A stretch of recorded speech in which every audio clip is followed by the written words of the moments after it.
She thinks that a security camera here on the north side of King Elementary School is the answer, one that faces the intersection of Northeast Alberta and Northeast 6th. She thinks that it'll make people think twice. That intersection is where last night's shooting happened, and this mom found herself right in the middle of it. The water has receded a lot, but some people's driveways still have inches and inches of water in it. Some people actually have driven through the roadblocks to come in here with moving trucks tonight to move their stuff out before more bad weather hits. In the time that it takes me to tell you that police believe that there could be more victims out there, you can see how easy it is to remove a tailgate from a truck. The only thing they know for sure is whoever started those fires used one of these, a road flare, causing potential danger to 2 residential neighborhoods. You're watching me on an extensive video surveillance system that captures everything that happens on this street. You could say the guy behind it is the Neighborhood Watch. Months and months of reports from Maximus. Email after email from Cummings and Kwong. Worried politicians making personal appeals to the governor. The wind is just still ripping through here, and there are a lot of hot spots that fire crews are keeping their eyes on. And I asked Bundy about all of the people in this community who want him to leave. He says he believes that there are more people here who want him to stay than want him to go. I have spoken with a number of ranchers here in Harney County who tell me that they support Bundy's message, but they are divided on whether or not he should stay or go. He saw his friend and colleague get killed right here in front of the Pig and Pancake restaurant. You still see that memorial there for Sergeant Jason Gooding. Then he fired his own gun. It's a traumatic start to a young police career after a confrontation with a man the DA says police knew was dangerous. Resisting arrest and assaulting a public safety officer in Washington County in '99. It reads like a laundry list of criminal offenses. Assault on a public safety officer in his second DUI in '86. Police arrested Philip Ferry more than 50 times before a Seaside police officer shot him on February 5th. Ferry later died at the hospital. Tuesday morning in Astoria, Clatsop County District Attorney Josh Markey revealed the name of the officer. The other officer, whom we today identify as Officer David Davidson. Markey also released new information about the shooting. That ended when Ferry shot and killed Davidson's fellow officer, Sergeant Jason Gooding, after Gooding tried to make an arrest. He also continually called out to Mr. Ferry by name, told him that he was under arrest, and most importantly, to take his hands out of his pockets. Markey says Ferry resisted, and body cam footage shows Davidson attempting to shock Ferry. Ferry, who Markey says was high on meth and drunk at the time, got off 1 round. After he deployed the taser, a single shot was fired by Mr. Ferry at Sergeant Gooding, at which point Sergeant Davidson fired several rounds from his service weapon, striking Mr. Ferry 3 times. Davidson's shooting of Ferry is justified, according to Markey. He also says Sergeant Gooding was wearing a bulletproof vest. Unfortunately, they are not foolproof, and the bullet went underneath the vest. Sergeant Gooding's injuries were essentially immediate and fatal, and by that I mean medical intervention could not have saved him. Gooding was Clatsop County Sheriff Tom Bergen's neighbor, but Sheriff Bergen also knows Davidson, a former reserve deputy, well. He says he's a good man and a good officer, and the sheriff believes the justice system failed 2 good men. Not one more law regarding the restriction of guns or firearms would have helped this case. This is about sentence reduction. Consensus here is the Bundys need to go, but their message has moved many. Support for Harney County Sheriff David Ward. That I love this county. Working to mend fences in a place that is vast in land, yet small in community. I've got my own frustrations. We've got visitors in town that have their frustrations. Wednesday's meeting at the fairgrounds in Burns brought together differing opinions about the group of armed occupiers holed up at the Malheur Wildlife Refuge. Jen Keaty admitted she took her kids there to learn. I know I got some flack for going out there, but I don't care. I want my kids to know what's going on. Not about The group is led by Ammond Bundy, a rancher from Nevada who has an ongoing beef with the federal government over land rights. They came to Burns to support Dwight and Steve Hammond, a local father and son who were recently sent back to federal prison for setting fire to public land adjacent to their ranch. Rancher Merland Roop, who's called the county home for 7 decades, says he's visited the refuge too. And they ain't hurting a damn thing down there. But they brought us all together. And rancher Mitch Signer told the crowd he's also talked to the occupiers. I'm uneasy about Bundy and his outside help because I don't know them and how they will act. That being said, I appreciate much of their message. A majority of this community believes the government has gone too far when it comes to land rights, and they want the Hammonds released. But as the sheriff says, they also want order restored. I'm here to ask that we find a peaceful resolution to what's going on. We could hear a response from the armed occupiers as early as Thursday morning. That's when their next press conference is scheduled. Reporting in Burns, Hillary Lake, K2 News. The shooter came out of the driveway of the apartment complex, shooting across the street. Letha Tawney was loading up her kids in front of their school when it happened. I have my 3-year-old down on the ground beside me. I'm yelling at my 5-year-old to get down. My 1-year-old is strapped in his seat in the car. Her van was parked next to King Elementary School on Northeast 6th Avenue Thursday. She heard gunfire around 6 p.m. And he stops on the other side of my van and shoots back up the street. Then the police find the shell casings later here next to my van. Police say 28-year-old Isaiah Kent is the victim. He died at the hospital. Friday, his friends put up a memorial 40 yards from the school at the Alberta Street intersection. His cousin Sherry paid her respects. He was a lovely person. He didn't bother nobody, just come around and, he was just wonderful. Yeah, whoever did it, I hope they catch him. Police say they've arrested a suspect but haven't said who. Well, I'm furious. I'm angry. This happened in November. A 38-year-old man was shot in almost the same location in early November. Thursday's shooting is at least the 3rd shooting next to the school since August.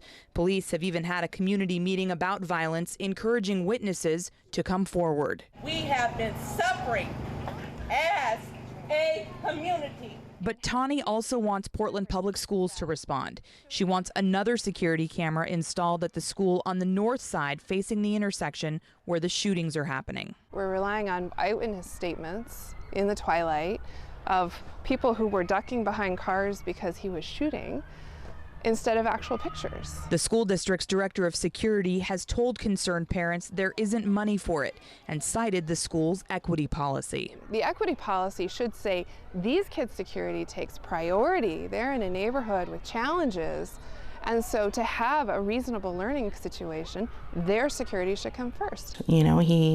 He was smart, he was handsome, the girls loved him, his friends loved him, he was, athletic. He was an amazing kid. He's been playing soccer for a very long time, probably since he was 5 or 6 years old. He loved it. He coached his brothers, is that right? He coached his younger brothers and 3 other little boys on the team. You were the first parent that you could tell? That I could tell, yes. And we tried to walk up by the tennis courts and, the officers told us everybody has to go to the church. So we went to the church and we waited and we waited and I texted and I called and I started watching the kids come out of the school with their hands up. It was the most horrific thing I've ever seen. But I stood there and I watched every kid come out of that school. It didn't occur to me, I knew that the schedule was flipped upside down that day for finals, but I still thought Emilio was in the art building until somebody said, no, he was in PE, he was in the gym too. That's when I was worried because the kids in the gym were the first kids out. By that point, I had shown pictures of Emilio to different officers. So you were going around actively trying to find him? Yes. I gave descriptions of Emilio, I showed pictures of Emilio, and we were told that, I don't even remember what we were told, word for word, I couldn't tell you, but it implied that Emilio did not survive. Emilio was part of a big family, Jennifer's oldest biological son and a brother to 3 foster children. What has this done to your family? I don't know how to answer that. I don't know how we're ever going to be the same. But the last couple days has been a lot harder for them. They're starting to talk. Why did that boy shoot my brother? What do you say to them? I don't know. You know, I don't know why he did it. One life was taken and one life was lost. I don't feel anger towards them. What do you feel towards them? I feel sorry for them. I feel sorry for them because I honestly feel like they didn't know their son. Well, I don't know how many of Emilio's friends have written to me and said, I don't know how I'm going to go on without him. He always fixed my day. He loved the feeling of being able to help. He still is helping. How is he still helping? His presence is here. I don't think his presence with us will ever be gone. All these are shorthorn. That's the breed. It's where urban meets rural. Not all these cows are dairy cows. Some of these are on a beef herd. Scott Reed's vast farm tucked away on the outskirts of northwest Portland. I want to build one house on 84 acres. I've been working on it for 2 years. Reed thought he knew every nook and cranny of his land until We got a call from an agent with the ATF. With quite a story. And we had potentially a bank robber stash on our property. Yeah, way up at the top there in those back in those big trees. It's disconcerting. Nobody wants that on their place, that's for sure. Federal investigators got a tip that Bradley Robinette, who'd already been convicted of robbing a bank in Seattle in 1998 and was a fugitive on the run, handpicked Scott Reed's property as a secret hiding spot. He's a loner, he's a survivalist. John Hansen's the special agent from ATF who called Reed. Let's go, Ellie. Come on. All right, let's go see what we can find. He brought a team from Seattle to Portland. Good girl. Let's find it. Where's it at? To search the farm for Robinette's stash. Let's find it. Only K2's camera joined the hunt. Show me. Whoa! Yeah! What'd you find? Nice work, Ellie. Oh, boy. That a girl. Yeah, there's one there. They found the stash off the beaten path, buried deep under a canopy of trees. Well, two for sure, maybe a third one in. Large cases covered in camouflage holding some of Robinette's secrets. Is there something down below it? What is a shovel, knife, machete? There's a toolkit in here, camping gear in here. All things a man on the run might need to live undetected. Robinette did several years in an Arizona federal prison for that bank robbery before getting out in 2009 to supervised release. That's when he went on the lam, evading police for nearly 5 years. But last June, Robinette met his match hundreds of miles away in this parking lot in Hillsboro. It was a good day. Rookie officer Matt Schmidt was driving a police cruiser with a license plate reader. 3/4 of the way down, close to the door, and it just goes nuts, saying that we have stolen plates. To have dispatch come out and say, hey, he's got federal warrants out of a bunch of different states, and it was pretty exciting. Robinette pled guilty to several federal escape charges in January. His arrest in Hillsboro eventually led Special Agent Hansen to an underground bunker in Sammamish, Washington. Robinette apparently built it and occasionally lived there. Very physically fit. He's a good planner, very well organized. That's what led Hansen and his team back here to Reed's farm near Portland. What we'll do is we'll carry all this stuff up to the top of the hill. I will skip the gym tonight. Yeah. This'll do. Investigators unpacked the hidden stash at the Hillsboro Police Department. Here we go. And oh, this one is loaded. Got 5 rounds. It's got good taste. 3 stolen guns with a treasure trove of other military-type items. Lots of knives. He loves knives, almost as much as guns. Here's a gas mask. Holy moly, that's better than the one ATF gave me. Wow. Ready-made burglary kit. Then there's this, a real samurai sword. So I'd hate for somebody who's hiking in the woods to come across it and harm themselves. Hansen doesn't know what led Robinette to the farm in the first place. He doesn't have any family or friends nearby. It's a mystery that's part of the history of Scott Reed's property. Sort of a strange feeling. Even though Robinette's case is closed. We just wanted to make sure that the neighbors knew that we didn't have anything to do with the ATF and FBI digging around the property.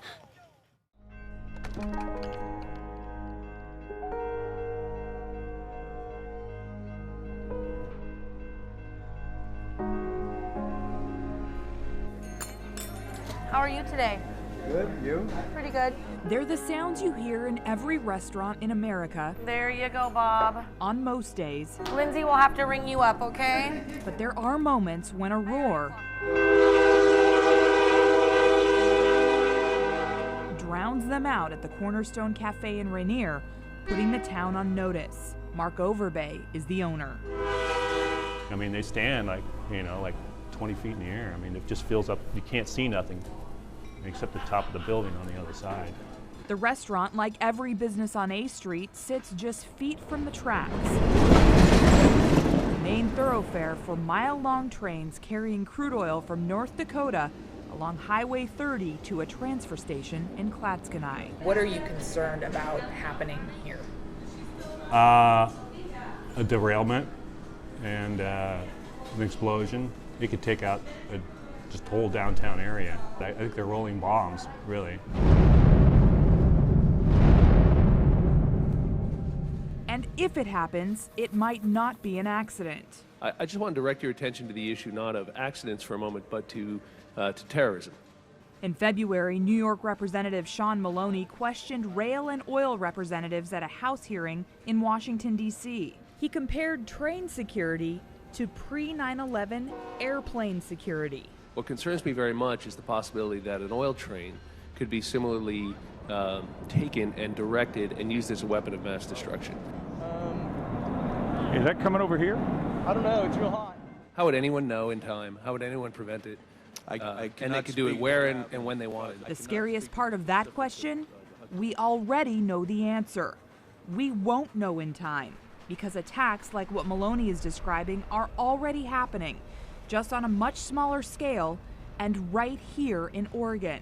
In 2011, a train car derailed in Coos Bay after someone sabotaged a section of track, causing $20,000 in damage. It happened again in Bend.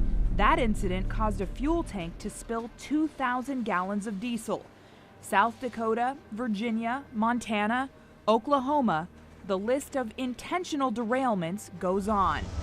And all of them happened after Congress passed the 9/11 Act of 2007.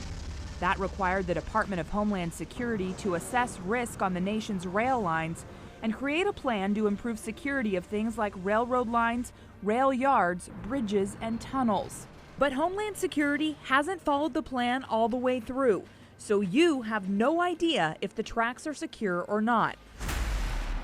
But we do. The On Your Side investigators took a first-hand look at the security of train yards around the state, like this one in Northwest Portland. The only thing keeping me out of this yard is this sign. Security non-existent. And how about this refinery up Highway 30 in Clatskanie? Its most obvious entrance is guarded, but we discovered access to the pipes and the trains isn't totally secure. This is the end of the line for those westbound oil trains, a ship-to-shore transfer center. We wanted to see how close we could get if there were a train here. We haven't seen any security cameras or fences. We were able to just walk in. It's the same story at rail lines throughout Oregon and Washington. Small communities like Rainier built up along the tracks, facing the most risk. Never know. It's kind of like playing craps. You don't know when it's going to come up double zeros, you know?